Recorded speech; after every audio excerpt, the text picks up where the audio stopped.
Je sais pas vous, mais moi perso, il y a quelques années, il m'arrivait de croiser à de rares occasions des voitures PlayStation 2 ou Xbox 360. Moi je pensais que c'était juste des stickers collés à l'arrière comme les autocollants Apple. Mais en fait non, la vérité c'est que pendant 10 ans, nos belles marques de voitures françaises sortaient des voitures en collaboration avec PlayStation et Xbox. Ça commença dès octobre 2002 avec la sortie de la Clio édition PlayStation 2. Bienvenue dans le monde de la Clio PlayStation 2.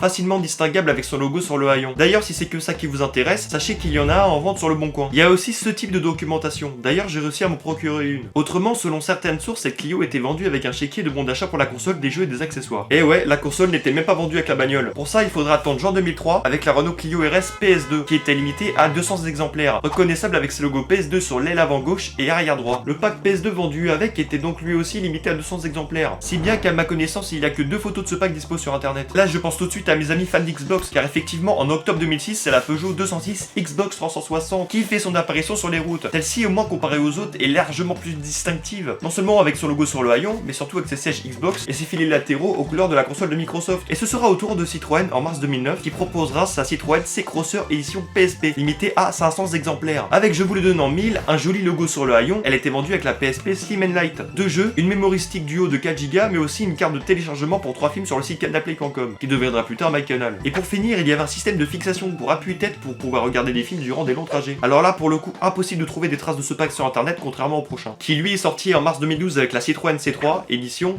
PS Vita, qui elle n'a aucun signe distinctif. On sent déjà le laisser-aller de Stellantis à l'époque. Peut-être à part son fourreau, qui lui permet d'être vendu 1090€ sur eBay, hein, je sais pas. En tout cas, depuis cette époque, on n'a plus le droit à ce genre de véhicule, et je trouve ça bien dommage. Les constructeurs, réveillez-vous, sortez l'échec.